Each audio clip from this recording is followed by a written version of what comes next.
Merħba lura fil-programm Maltese DownUnder.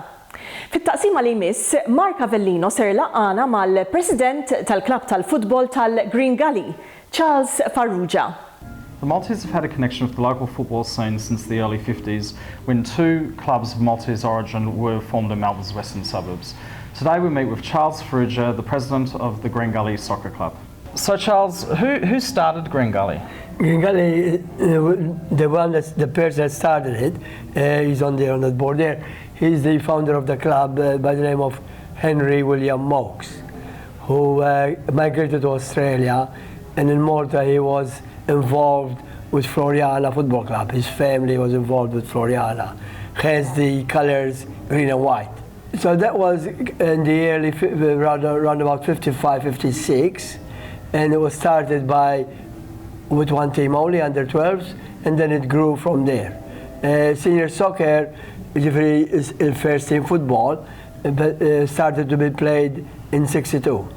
In 62. So from then on, the first team of Green Gully, which at that time was Ajax Soccer Club, and then we moved up here to Green Gully, hence the name, we got the name to go because the federation wanted us to take a local name.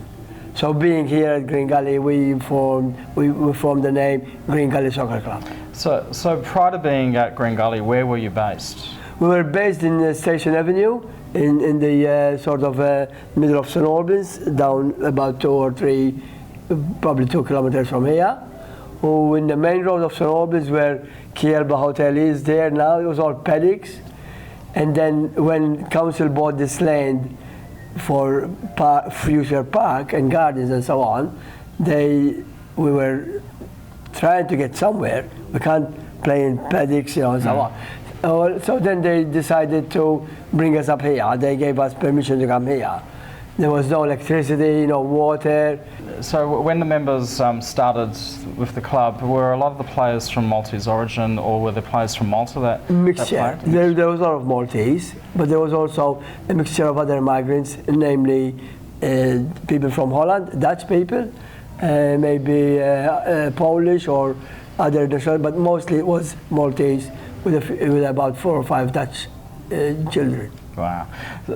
If you were to sort of look back at the history of the club, who would be some of the names that people might recognise from the past? From the past, it depends. I mean, you have to be looking at something in the late 60s when, say, Tony Vella was the captain of Malta, and he was in his probably 39th year of age. We brought him to here to coach us. Wow. And coach this team, and he won the Premiership in '71 and took us from Division 2 to from Division 3 to Division 2. So would you say that was when the golden era started? Well, that's where it started, as a team from zero practically, to a team that now is into a higher league. I know from growing up and going to games with my father that the crowds used to be absolutely massive in the sort of late 70s, early 80s. Yeah, in those days, the crowds were huge. The migrants didn't have much places to go to, so all of us used to go and watch soccer here or there. George Cross was the dominant club in those days, so Green Gully was only sort of a second team, not in level. Yeah. And then of course we got into a Premier League, and then there was an era of winning 3 premierships in a row in the 80s, and then in the late 90s and early 2000 we had really probably the biggest success continuously, winning grand finals and cups and so on. So the pinnacle of the club would have been probably between, say, 99 to about 2010 to 11.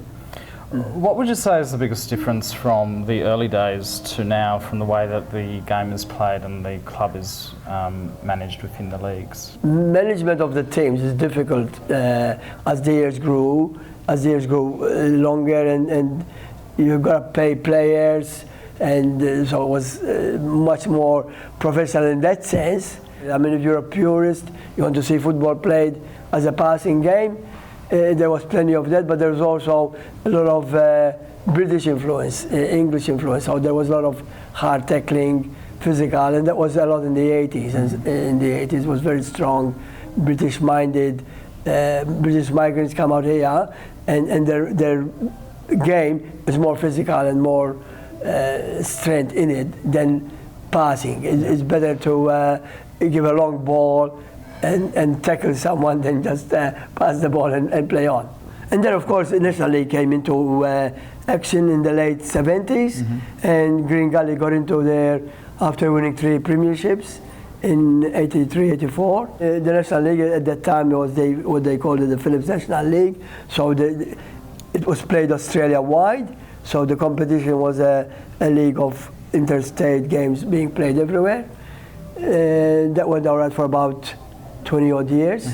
And now then it was stopped and back again to what we got now, the A-League. Yeah. It's a very professional game now. Probably now it's about the best organized football competition in Australia we've ever had. This A-League we got now is professional to an extent that players don't work. They train daily and they live on the wage that they get from playing the soccer game. How do you feel that the FFA Cup in particular could assist with making clubs like Green Gully potentially get to A-League standard, or their players getting taken by the A-League?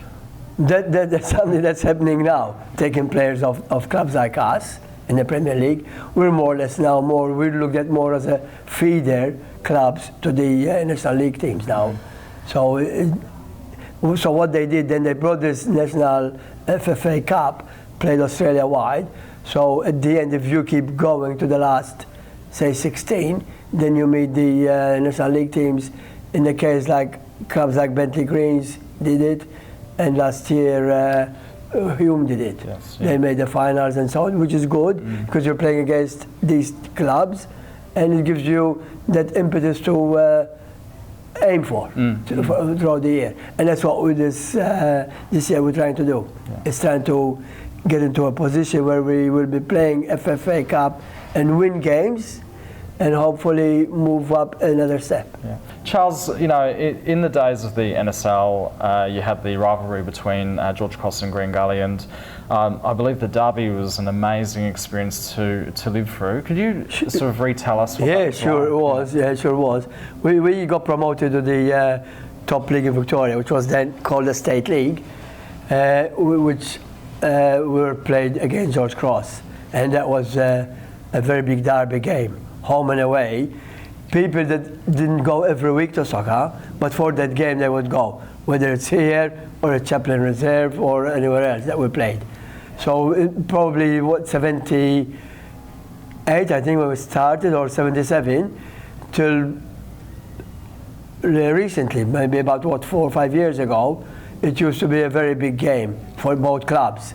And there was a very bitter rivalry sometimes, throwing chooks which are painted green or things like that, you know. Wow. And things were very, not just active, but very passionate about it. Both sides of both sides sets of support. Charles, thank you so much for your time. It's been wonderful to hear these stories about Green Gully in the past, and also where you're going to the future. And all the best for season 2016 in the NPL. Thank you very much, Mark.